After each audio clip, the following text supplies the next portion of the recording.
तपस्या का उद्देश्य क्या, साधना का उद्देश्य क्या, साधु बनने का उद्देश्य क्या? भव सुधारना, भव सुधारना, गति सुधारना। पर भव गति सुधरेगी कब? जब मति सुधरेगी। भेष सुधरने से गति सुधरने वाली नहीं है जैन सागर जी।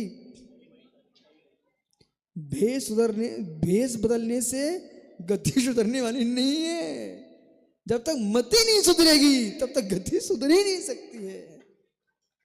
जह मई तहाँ गई, परमात्म प्रकाश में योगेंद्र स्वामी ने लिखा है, जह मई तह गई, जैसी मई वैसी गई, मतलब जैसी मति वैसी गति। ऐसा गीता में भी लिखा हुआ है। इसलिए ज्ञानियों अपनी मति पर विचार कीजिए। गति कर विचार कर रहे हो तो मति पर विचार कीजिए। और मरने की गति छोड़ लीजिए आप एक क्षण के लिए, जीते जीते गति सुनिए आप। जीते जीते गति।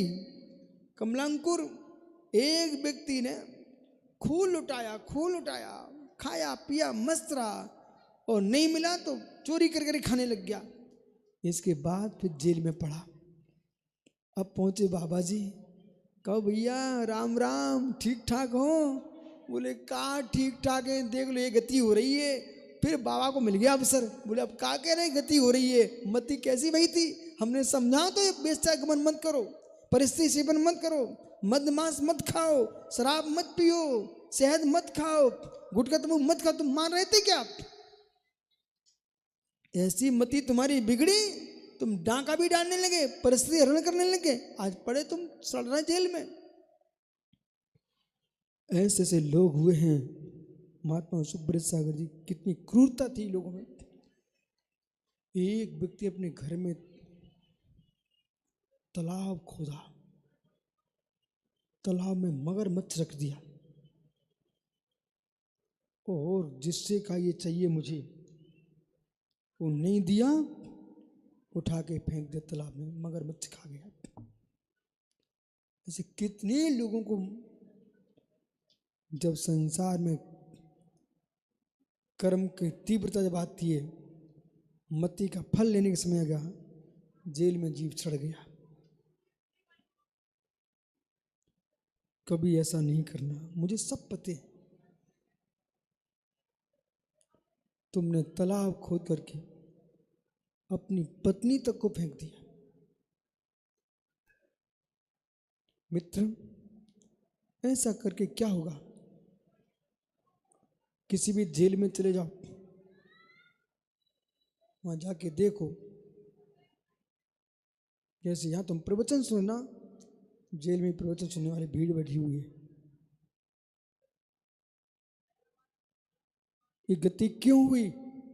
मति से हुई। इसलिए प्रतिक्षण प्रतिपल हर व्यक्ति को अपनी मति पर ध्यान रखना चाहिए।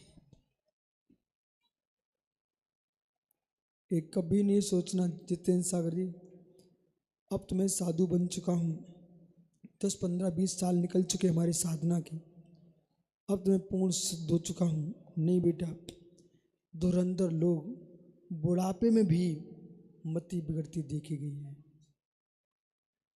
हर समय भगवान की माला फेरो, हर माला फेरो, हे प्रभु, तभी मैं अपने आप को उत्तीर्ण मानूंगा जिस दिन अंतिम श्वास मेरी संयम के साथ निकलेगी। इसके पहले उत्तीर्ण नहीं मानना। पुण्य के उदय के काल में पाप छिप सकते हैं, जब पुण्य नष्ट हो जाएगा फिर पाप छिपाने के लिए कुछ भी नहीं मिलेगा। मोटी चादर में ठंडी नहीं लगती, लंबा समय हो जाए ओढ़े ओढ़े चादर भी छिलने लगती है, उसके धागे धागे निकलने लगते हैं। वही चादर पे ठंडे रोक नहीं पाती। ओ, समझा मैंने क्या बोला? जो तुम मोटे मोटे कपड़े पहना, ये सफेद, यही लंबे समय पहने रहो, और धोते रहो, पहने रहो। इन्हीं वस्त्रों में तुम्हारे अंग अंग दिखना प्रारंभ हो जाएंगे। समझ में आना मैं क्या बोल रहा हूं? अंग अंग दिखने लगेंगे बेटा। ऐसे ही जो पुण्य की मोटी चादर में तुम पाप कर रहे हो, घिसते घिसते पुण्य नष्ट होने लगेगा, ये सारे पाप तुम्हारी आंखों के सामने आ जाएंगे।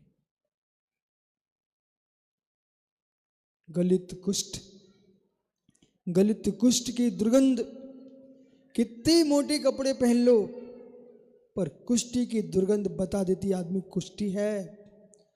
ऐसे मित्र, रावण जैसा पुण्य का मोटी चादर ओढ़े आदमी, उसका ये पाप ने का कुष्ठ झलक गया, झलक गया।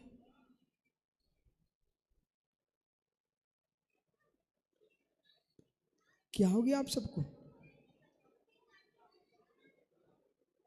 हैं? हाँ भैया, अपनी अपनी चादरें देखो, समय बदलता है। दूध में डुबकियां लगाते थे, बेबी जेल में पहुंच जाते हैं।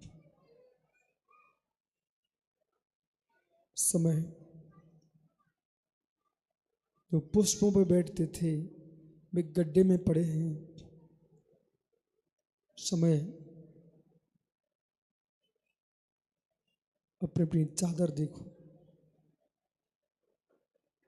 घिस जाएगी, यस घिस जाएगी।